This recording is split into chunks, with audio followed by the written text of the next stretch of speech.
Hi, folks. Kevin Van Orsdale here with you once again to talk about Christian case making or Christian apologetics. We are on session number 4. Believe it or not, we're through all this stuff I had in mind for introductory material, and we're ready to dive into looking at evidence for the resurrection of Jesus. That's right, evidence. So let's get started. Here we go. So just before we get to that, though, I had one more thing I wanted to mention. Where can a study of Christian apologetics take you? If you decide to dive into this sort of endeavor to study these topics, I've kind of divided this up into 3 different things that you can look into. The first one is sort of what we normally think of when we think about apologetics. I've called it evangelistic apologetics. These are questions that can be studied that a lot of people have. These are the big questions, the big objections and the big questions about Christianity. Evidence for the existence of God, evidence for Jesus and the resurrection, which we'll talk about today. How can God be good and evil still exist? Those sorts of things. There's another category that I think I've mentioned in the past a little bit. Here I'm calling it intramural or more theologically related topics. These questions are like, well, how does salvation actually work? How is it that somebody else can die and somehow pay a penalty for my sin? How does that work? What does that mean? What does that look like? Can we get to the grassroots of what's actually happening there? That's just an example question. What is up with God's will? How are we to make decisions? It's another in-depth and very important question that can be answered. How about this one? How can we survive and thrive in tragedy? These sorts of questions can also be studied, and it's a little different category than the previous one. And then there's the final category that I consider as part of studying apologetics is kind of what I call just plain clear thinking. For example, topics on this would be arguments about same-sex marriage or abortion, that sort of thing. Those kind of questions, believe it or not, don't require any appeal whatsoever to the Bible to make a very cogent, clear, and loving argument about same-sex marriage or abortion and other things listed here. When you study apologetics, you do find yourself sort of learning to think clearer about controversial and complex topics. So just something to consider there. So let's jump right in. The resurrection of Jesus. Is there actually evidence? So we have 2 main points for today. Understand the importance of the resurrection. That's number 1. And number 2 is describe a line of evidence supporting the resurrection as a historical fact. So we're going to look at a line of evidence that supports the resurrection as history. The reason we want to go with a line of evidence and historical fact is because, as we've said before, blind faith is lame. There you go. Okay, so a question for you. 1 Corinthians 15:14 says, if Christ has not been raised, our preaching is useless, and so is your faith. So why is the resurrection so important to us? Why are we so obsessed with this notion, and why is Easter one of our biggest holidays? This is the key point number 1. And here you see a bunch of points. One of these is the key point. The resurrection authenticates the message of Jesus. This is how I like to say it. The resurrection authenticates the message of Jesus. Jesus said a lot of things. He said that he was God. He said the one who trusts in him shall live even though he dies. He said, blessed are the poor in spirit.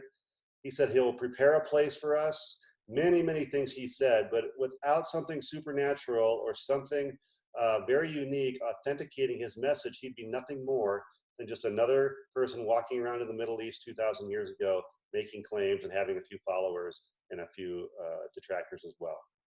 So it's the supernatural resurrection that marks his message as authentic, as something worth listening to. But it's not going to be even that if we can't prove historically that it actually happened. By the way, the Bible itself says is that if the resurrection of Jesus did not happen, you have no business being a Christian. That's actually the Bible itself. So if somebody can prove that the resurrection did not happen, we have no business being a Christian. So think about that one for a bit. Okay, but how about evidence? Can we actually prove something in the distant past over 2,000 years ago that at that point a guy actually lived and then died and then truly lived again? Is that possible to prove that? This is a pretty extraordinary claim, would you agree? Somebody coming back to life after being dead for a few days? Can we as Christians actually stand up to the burden of proof on this claim? Carl Sagan, famous scientist, says extraordinary claims require extraordinary evidence. extraordinary claims require extraordinary evidence. That's what Carl Sagan says. Now, we've talked about that before, so I'm going to just go through this slide quickly. We've talked about the fact that extraordinary claims do not require extraordinary evidence. They only require adequate evidence. So what we look for when we investigate historical things that happened in the past is the best explanation, the most reasonable explanation for the facts that we have at hand. So how should we reason about such an issue like this? The resurrection of Jesus is a historical claim and should therefore be investigated primarily as an event in past history. Any sort of faith claim is not relevant to this particular investigation. What I mean by that is God said it, I believe it, that settles it. Okay, that's a good saying, but that's not relevant in this case. We are going to appeal, we need to show historically that in a very cogent and credible manner that it's very likely that Jesus rose from the dead. So what is our investigative flow? We're going to identify relevant facts, and we're going to determine the most likely explanation for these facts. This is called abductive reasoning. This is a little screen grab from Wikipedia, and the last sentence says, one can understand abductive reasoning as an inference to the best explanation. Okay, this is one way that we study history and try to prove and become confident that events described as history actually happened, using abductive reasoning. I'm going to go through what's called the minimal facts approach. This approach, or this line of reasoning, is only one of many lines of reasoning that somebody can use as evidence for the resurrection of Jesus being true. This particular one is very simple, which is why I like it. And it was pioneered by Gary Habermas and Mike Licona, and a number of other people have picked it up and further developed it as time's gone on. This is a particular book that you can find this work spelled out in. There's many books that talk about the minimal facts approach. That's what we're going to talk about next. In the minimal facts approach, we're going to consider only data that is strongly attested historically and granted by nearly all scholars, including skeptics and non-believing scholars. Okay, we're going to gather together the facts that the majority of scholars agree upon, whether they believe that Jesus is real or not. And we are going to approach the New Testament only as historical material. We're not going to rely on any claims of divine inspiration or inerrancy, or that the Bible itself is any sort of supernatural book. We're not going to rely on that. We may believe that, but we're not going to rely on that in this particular approach. Okay, the New Testament is only going to be used and looked at as a historical document in this particular investigation. And then we're going to determine the most likely explanation for these facts. So here is a list of the minimal facts. Jesus of Nazareth existed. Okay, this is the Jesus of the Bible, the one that's talked about in the biographies of Matthew, Mark, Luke, and John. All scholars, any credible scholars, agree, whether they believe in God or not, believe in Christianity or not, that Jesus of Nazareth existed. If you want to see a good video on this, look for Bart Ehrman. He's a very outspoken atheist, very well-credentialed scholar on New Testament history. And there's a very interesting video on him talking about how he believes that Jesus of Nazareth actually existed. If you can't find that video, get a hold of Stefan and have him get a hold of me, and I'll send it out. The second fact is Jesus died on a Roman cross and his body was placed in a tomb. Everybody agrees that Jesus actually existed and that he died on a cross and his body was placed in a tomb. The third fact that people don't disagree about is that Jesus's tomb was found empty and no one ever produced his dead body. Okay, that's one of these minimal facts that everybody agrees upon. Jesus's disciples claim that they saw Jesus alive again. Okay, that's all we're making the claim of here, is that his disciples said they saw him alive again. That's the fourth minimal fact. And the fifth one is that Jesus's disciples, his followers, were transformed following their alleged resurrection sightings. So we have Jesus of Nazareth existed, Jesus died, the tomb was found empty, the disciples or his followers claimed that they saw Jesus alive again, and their lives were changed. It's these five facts that we can rely on and look to all sorts of scholars, New Testament and ancient history scholars, and we'll find that the majority of them, the overwhelming majority of them, agree on these 5 facts.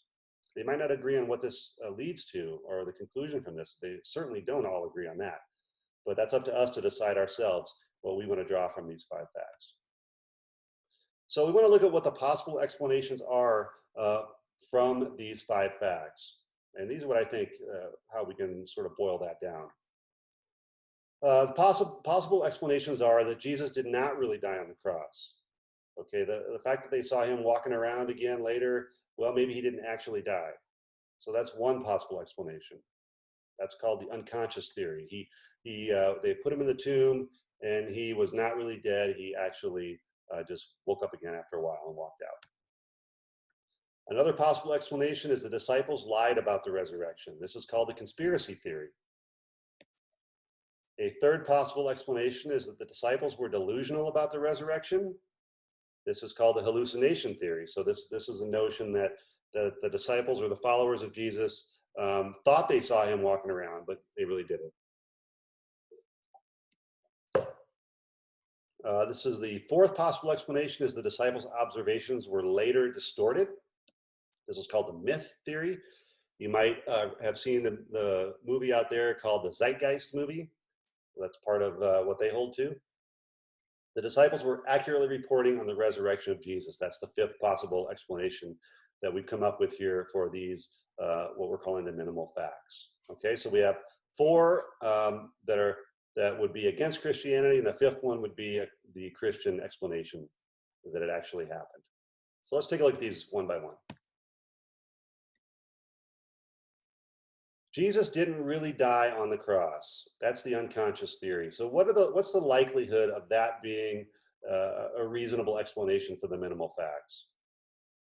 Well, the first counter argument would be that Roman executioners would face death if they removed a living person from the cross. You probably heard, you can do a little study on the history of Rome and the executioners there. They're very good at what they did. And the penalties for taking someone off of the cross were pretty severe. These expert killers would be sure that Jesus was dead before letting his followers prepare the body for burial. So just jumping back to that. So these are the counter arguments I have for the unconscious theory. You can sort of think about that yourself. There's more of them, but we're trying to keep it simple here for the time that we have available. It's, in my view, very unlikely that Jesus was unconscious at the hands of Roman executioners and placed in the tomb still alive. The second possible explanation for the minimal facts are that the disciples lied about the resurrection. It's a conspiracy theory. Okay, so it's extremely difficult to remove the body from the tomb. So we do know that we had an empty tomb. That was one of the facts, right? So somehow this notion plays on the theory that the disciples somehow lied about the resurrection. They would have had to steal the body to make the tomb empty. But the tomb was guarded by guards that had a pretty heavy charter as well, with heavy penalties for letting anybody disrupt what was in that tomb. A conspiracy among large groups of people over long periods of time are extremely hard to maintain. We pretty much all know that, even though conspiracy theories are sometimes kind of fun. It's pretty hard. It seems pretty hard to keep a secret a secret. The third counter argument to the conspiracy theory that I want to present here are that the disciples paid dearly for their beliefs and would have minimal motive to maintain the conspiracy story. If you study the lives of the followers of Jesus after the alleged resurrection, their lives weren't great. And if the whole thing was a big sham and a big lie, what would be their motivation for that? You could manufacture certain motivations, perhaps, but we're trying to make a reasonable case here, and so you have to be the judge. Conspiracy theory does not account for the transformation of the disciples' lives. Their own lie could not transform their lives as was observed, unless you're George Costanza. Maybe then your life can be transformed by your own lie. All right, so, there's one last argument that's pretty interesting. I like this argument a lot. In the story, in the biographies of Jesus, the first people to identify the empty tomb, to find Jesus alive again, or not in the tomb, I should say, were women. And if you know much about ancient history, especially in those days, at that time, and that place, women were not credible witnesses. If they were trying to manufacture a believable story or a conspiracy, it's very unlikely that they would use women as the first people who found him and testified to the empty tomb. Just something to consider. All right. Number 3, the disciples were delusional about the resurrection. That's a hallucination theory. This does not account for the empty tomb or the absence of the body. It just says that they thought the tomb was empty or the body was missing. There are no known other examples of large groups. 1 Corinthians says there were over 500 people who saw Jesus after he was dead. There are no known other examples of large groups having the same hallucination.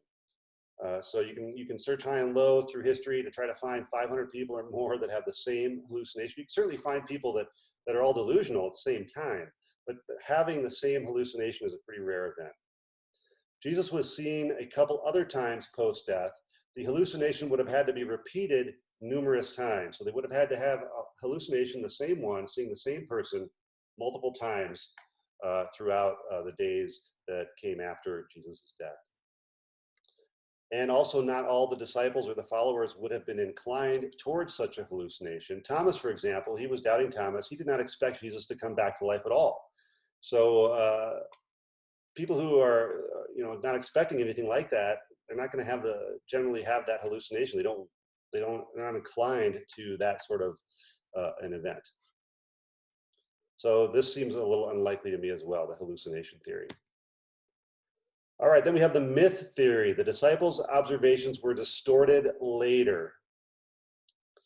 The disciples were citing the resurrection of Jesus early, and developing a myth takes time. So take some time to look into how myths develop, and you'll find that generally speaking, if people are still alive that saw a particular event happen, they're going to easily squelch or quell any mythical accounts of that same event and say, hey, wait a minute, I was there.